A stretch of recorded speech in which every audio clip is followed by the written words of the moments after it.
Hello everybody, this is ManuS and welcome back to the final part of the MTG Arena set review. Today with the remaining cards that we haven't talked about yet, the artifacts and the few lands worth talking about. Okay, so as usual, before we hop into the cards, you know the drill. Hit the subscribe button, turn on notification icon to not miss out on future content. And please consider whitelisting YouTube on your ad block to help support the content for free. Okay, so now let's dive into the cards. Alright, first off we have the lockets. I just pulled up the Azorius locket here. There's one for each guild, of course. And yeah, not very constructed playable. Even in limited, I'm not a big fan of these. I can sometimes see running one as sort of fixing to help with a splash and or ramp into some bigger stuff in a more controlling, slower deck. But most traditional draft decks you don't want to end up running these. They're just a bit too clunky and too slow. The thing is usually like spending turn 2 on ramping into turn 4 into 4 mana is well worth it, but ramping from 3 to 5 is less good, and also spending your entire third turn is much more costly and painful. And spending your entire second turn, especially on the draw, spending your entire third turn doing something like this could already be enough to put you so far behind that you're gonna lose the game a lot of the time in limited.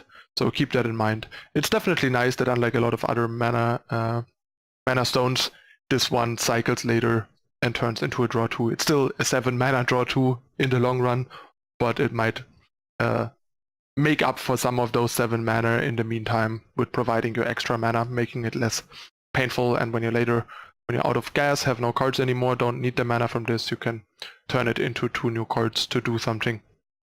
So yeah, they have their uses and utility, but they are fairly niche, and I don't end up with them in my draft decks that often, especially in this format, since none of the guilds lends itself to a whole lot of controlling strategy, other than, I would say, Orzhov. Like, Orzhov is kind of slow and grindy where lockets can fit, especially Azorius locket, to splash something like a Law Mage's Binding, deploy and that sort of stuff. But I feel like the other guilds, including Azorius, tend to be more proactive and want to curve out rather than skip a turn and ramp. Okay, so next we have Glass of the Guild Pact. This is a 2 mana artifact based anthem for all your multicolored creatures, which in most guilds I think is not going to do enough, but I can totally see this in Orzhov. I had an Orzhov deck yesterday actually, where I had the option to pick up a Glass of the Guild Pact and figured, why not, let's give it a try, since all the Afterlife tokens are multicolored creatures and making those 2/2 is a pretty big deal. So I could totally see, sorry about that, I could totally see it being worth it, and in the end it played out pretty well. I had like 4 Oligarchs. Those alone turn into like 3/2s that then trade really well and give you 2/2 flyers and stuff. There's a whole lot of solid to good common Afterlife creatures, plus something like Thralls that turn into 4/4s and so on. So yeah, I think in Orzhov this can be a pretty good pick. Outside of Orzhov, I don't quite see it. I think there are not enough good creatures to benefit from this. I don't know, maybe you end up with a Rakdos deck that has enough multicolor creatures and enough Afterlife black creatures for this to end up being worth it, but unlikely. Like in Gruul or Simic, your cards are so big and it doesn't really do that much, and in Azorius I think you don't end up with that many multicolor creatures, but if you do, this might still work because there's still Afterlife, and obviously buffing your flyers in Azorius can be really good, but I feel like it mostly fits in Orzhov because having both Afterlife colors gives you a critical mass of creatures to benefit from Glass of the Guild Pact. In Constructed, I kinda doubt this is gonna be viable. There's probably just not a deck that has enough cards to be affected by this for it to be worth it to play over other cards. Next we have Tomb of the Guild Pact, 5 mana artifact. You get it taps for 1 mana of any color, so a pretty expensive mana stone. But when you cast a multicolored spell, you draw a card, so it also acts as a draw engine. In limited, I can see this in being solid in like a kind of top-endish controlling multicolor heavy deck, like a 3-4 color deck, something like that. Like I don't know, a gate control deck, for example, with a bunch of multicolor cards.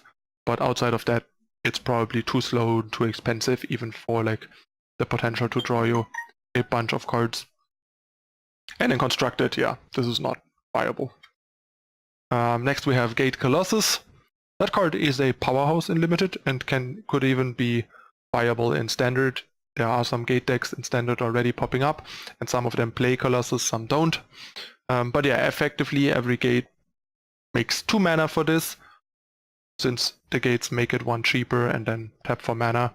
So that's a pretty great deal, and once this costs 4 or 5, it's a pretty good creature, and the fact that you can put it back on top of your deck with your Gate, with playing a Gate, is really nice, especially in Limited, making it super obnoxious to beat this in the long run, because it's just gonna come back, and since you usually need to either spend a premium removal or like 2 creatures on this, it's gonna eventually wear you down.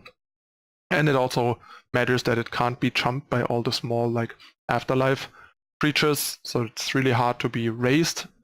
And all the deadly creatures in the format, like the 3 mana 2/2, the 1 mana cat and stuff, or the 2 mana 1/2 with Afterlife, all cannot block this, so there's no easy way of either raising this by jumping, or trading with it with a death touch creature. So that's definitely pretty relevant. Also makes it harder to gank block. Card has been super powerful in Limited. Easily a fairly early pick to just then go into a gate control deck and try and pick up some more gate payoff. Next we have Junk Trawler, a 4 mana 0/6 defender, and you put target card from a graveyard on the bottom of its owner's library. So actually has some nice utility in a grindy long game, especially if you can put like 2-for-1s on top, like card draw and stuff. And it blocks pretty well. Also happens to synergize really well with cards like High Pass, I think it's called, the 3 mana Azorius enchantment that lets defenders attack and deal damage equal to their toughness. So yeah, another potentially nice creature in a controlling deck, like Gate deck, and the deck with High Pass and stuff. So can see this seeing play in specific decks in Limited, but in general, obviously, it's not something you want in your generic guild deck. Next we have Scrabbling Claws, just a reprint here. Nothing fancy, not very playable in Limited usually. Even as a sideboard card, I don't see many uses for it, but it can come up, like if your opponent has stuff like a Gate Colossus that you need to get rid of for good, for example, I could see bringing this in as a sideboard card, but it's very fringe. And in Standard, I don't think this is particularly needed, and there might even be better options in certain colors for this to see play. There's just not enough Arclight Phoenixes, for example, and so on. But it's nice to know it exists and have it in the back of your head if a situation arises where you might need to put some sideboard hate, some graveyard hate in your sideboard. Next we have Screaming Shield, 1 mana equipment, equip 3, and the creature gets +0/+3, and has 2 mana, tap it, and target player puts the top 4 cards of their library into their graveyard. So it works together with the blue 2-drop and the blue uncommon wall as sort of a mill strategy. So can be a decent option. It's also making your creature pretty good at blocking. But I mean, mill 3 a turn is a lot, so it's almost kind of a win condition on its own, even without other mill cards. So I can see this being a decent option in like very stally decks, and you can even reuse it later in the game when you have a lot of mana by re-equipping it and using it on multiple creatures. It's costly, it's gonna cost you 5 mana per activation effectively, but like if you have 8 mana, I can see, or like 7 mana, I can see using this and then re-equipping it and using it again in the same turn, milling for 6 and stuff. So this is kind of a mill strategy in one card. It can also be a nice sideboard card against like other slow decks to try and beat them that way. But not a high pick and very specific to the kind of deck you're facing and playing. Next we have Sphinx of the Guild Pact. 7 mana is a lot, but it is colorless and a 5/5 flyer that has hexproof from monocolored. It's definitely pretty nice. I think this is a pretty solid top-end kind of finisher for a bit slower decks, either like gate controlling decks or just like slow Orzhov or Azorius decks, for example. Probably usually not something you want in Rule or in Rakdos or the Green Guilds. But yeah, it's a very solid threat. I felt the card is, when you get to the point where you drop it, is actually pretty strong. It's one of the biggest flyers in the format and not that easy to deal with. Then we have Plaza of Harmony.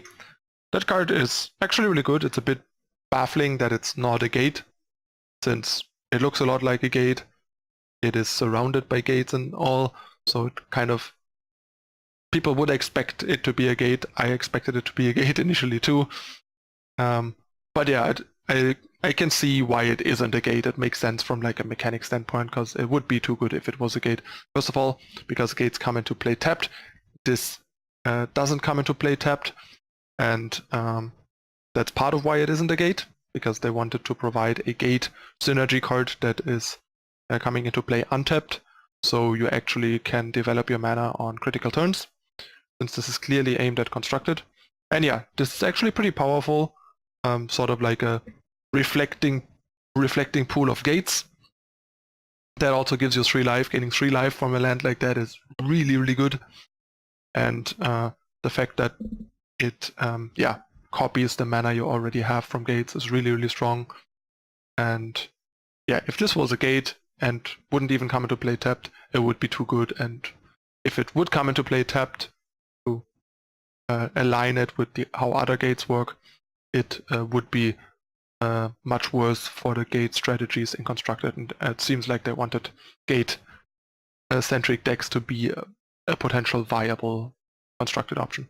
In limited, this is obviously great if you're in the gate deck. Otherwise, it's pretty useless, I think. And last but not least, we have Gateway Plaza, just like in Guilds of Ravnica, just as a means to fix splashes in limited, and also significantly fix the mana in the gate 3, 4, 5 color controlling decks, and serves a pretty good purpose there. It's a fairly high pick as far as gates go, I would say, since having a 5 color land in these types of decks is very valuable, and you can often play this on turn 2 sort of for free after playing a gate turn 1, for example. So it fits into the curve well in a bunch of spots. But yeah, not a constructed card, clearly.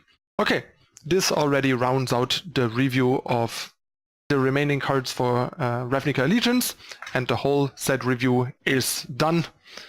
It took a while, but we are done. Let me know in the comments what you think. Let me know in the comments also what you would like me to maybe change or do for future reviews, and how you enjoyed this series.